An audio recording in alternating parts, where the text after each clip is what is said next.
Chapter 17 Volcanos and Victories. G'day everyone, Rune here, and this is Chapter 17 of my What If Ash Met Meowth First series. If you're new to the series, click the link in the description to be taken to the series' playlist.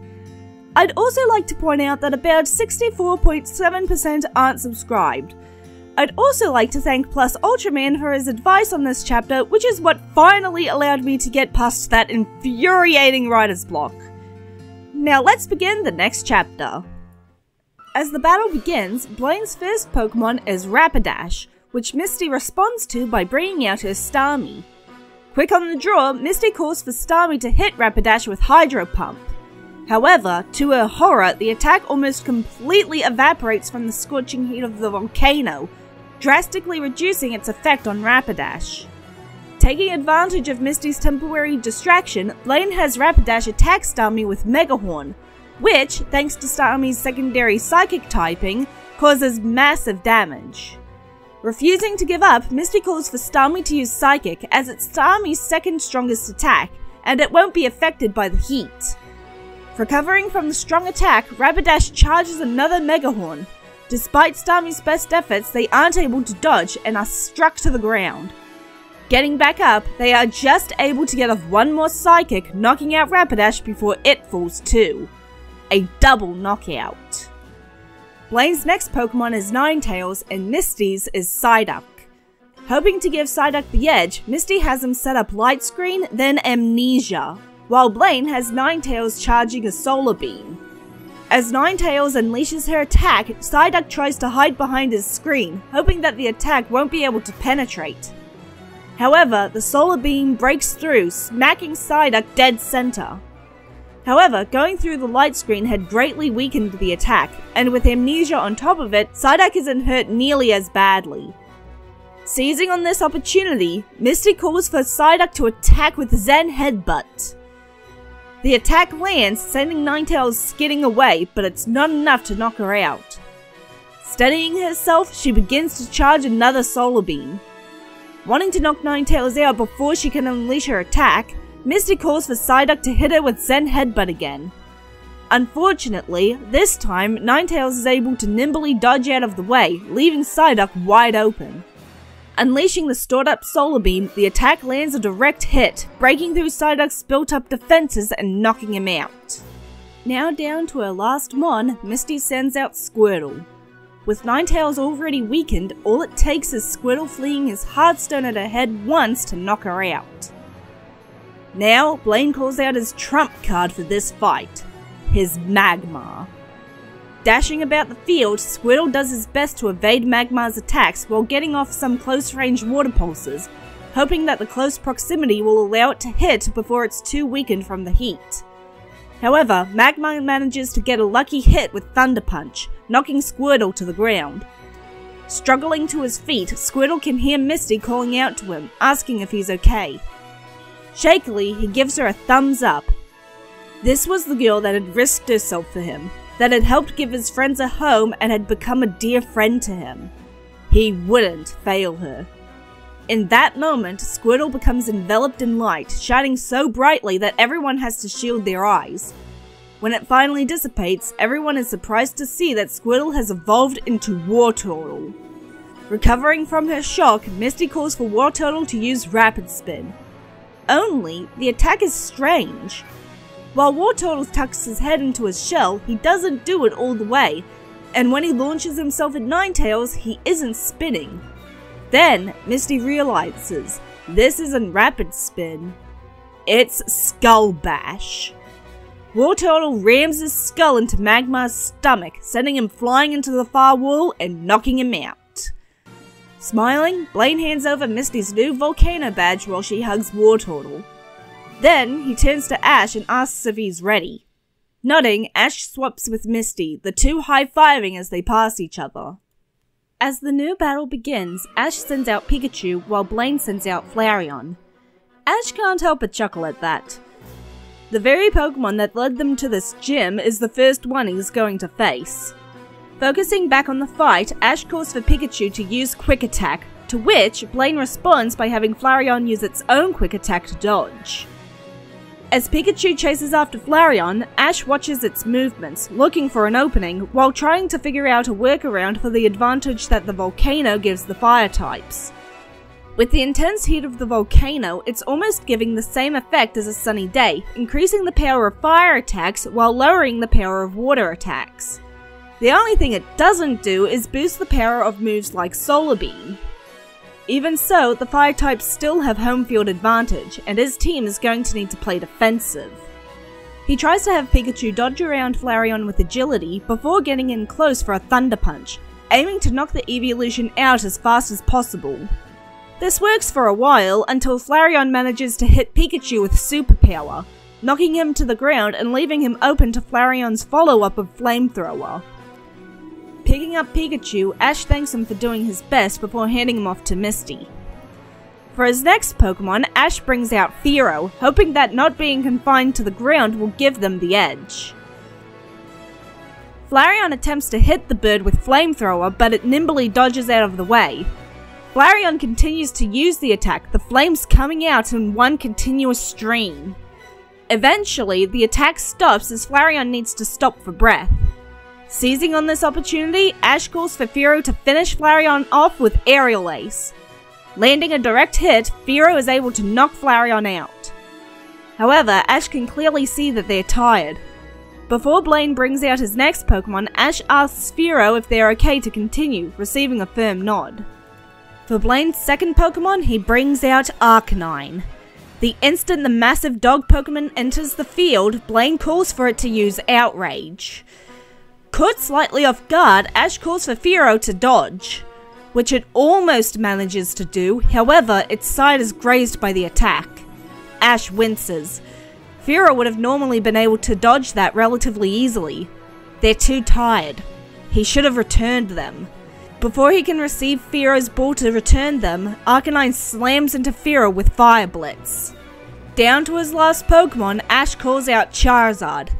As soon as the round begins, he calls for Charizard to hit Arcanine with Wing Attack, only for the dog to jump out of the way.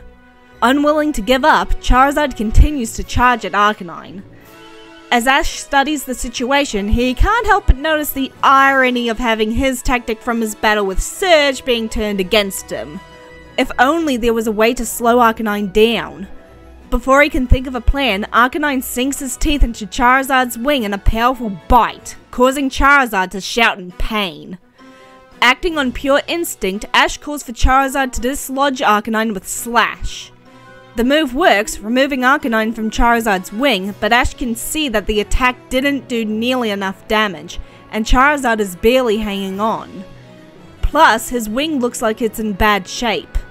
Heaving a sigh, he's about to raise his hand when three summons come crashing through the door. Startled, everyone turns to the doors to find Jesse, James, and Porygon standing there, with Jesse and James carrying bazookas and Porygon carrying a net. Confused and angry to see the troublemakers again, Blaine demands to know what they're doing here. Giving a haughty laugh, Jesse tells the man that he needs to chill out. Luckily for you, we can help with that. With that, she aims her bazooka at Arcanine and fires. With a bright flash, a sudden chill dampens the heat of the volcano and Arcanine is encased in ice. While Team Rocket celebrates, Ash gives them an exasperated look, asking if they really thought that was going to work. Turning back to their quarry, Rocket finds that Arcanine is already starting to thaw. Panicking, they begin to fire at the lava and rock walls around them, hoping to cool the volcano enough to keep Arcanine frozen, nearly hitting Ash and his friends a few times. Quickly getting out of the way of the trigger-happy trio, Ash and his friends watch in shock as ice begins to cover the volcano. Then, right before their eyes, they see large cracks beginning to form in the frozen rocks. Horrified, Blaine shouts at Team Rocket that they've put the entire island in danger. With the rock cooled down so much, it's now cracking apart, and if a hole forms in the rock wall of the volcano, the lava will be able to escape and cause an eruption. Great job breaking it, dinguses! Everyone holds on for dear life as the rock that they're standing on cracks and shifts, opening a hole through which lava begins to flood in. When it's stopped, Ash turns to Blaine and asks if there's a way to stop the lava flow. Maybe plug up the hole like patching the hull of a ship. After thinking for a moment, Blaine suggests that they could have their Pokemon pile rocks into the crater. If they create a pile big enough, it should be able to block the flow. Nodding in understanding, Ash activates his X-Transceiver. As soon as Gary answers, Ash tells him to get as many fire and psychic types as he can and get his butt over to the Cinnabar gym and gives him directions. When Gary attempts to ask how he knows he has those types, Ash cuts him off saying they don't have time for this. Just get your Pokemon and get over here unless you want to study an erupting volcano up close and personal. With that, he hangs up before turning to Charizard and asking if he's feeling up to a little rock piling. At the dragon-like Pokemon's nod, Ash smiles. With that, Charizard and Arcanine begin to pile rocks into the lava. A few seconds later, Gary comes flying in through one of the holes that had been opened in the ceiling on his Aerodactyl. Seeing just how serious the situation is, he immediately calls out his Ninetales, Magma, Alakazam, and Slowbro. Then, with the Psychics using Confusion to levitate the rocks into the lava flow, and the Fire types throwing or rolling them in, Ash is hit with another thought. Lava, when it comes into contact with water, makes rock or soil. Turning to Misty, he tells her to call out any of her Pokemon that aren't still too tired and have them use water moves on the rock piles.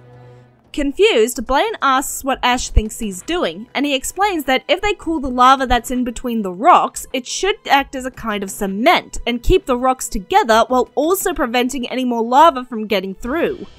Blaine is surprised that he hadn't thought of that. While the Pokemon work to plug the flow, Ash notices that Togepi is attempting to push a large rock twice his size into the crater. Smiling, he picks up Togepi and thanks him for the effort, but he's a little too young to help right now. With all of the Pokemon working together, it's not long before the hole is completely plugged. Ash thanks Gary for getting there so fast while everyone finally relaxes, to which Gary says that being told a volcano is about to go off is a little hard to ignore. Before the two can continue trading barbs, Blaine walks up to them and asks if Ash would like to finish their battle. However, to everyone's surprise, Ash declines. He explains that he was actually about to forfeit before Team Rocket decided to break their record for idiocy. He could tell that he wasn't going to win the battle, and trying to was only going to get Charizard seriously hurt. Smiling, Blaine commends Ash on his choice and tells him that he'll be waiting for him when he decides to ask for a rematch.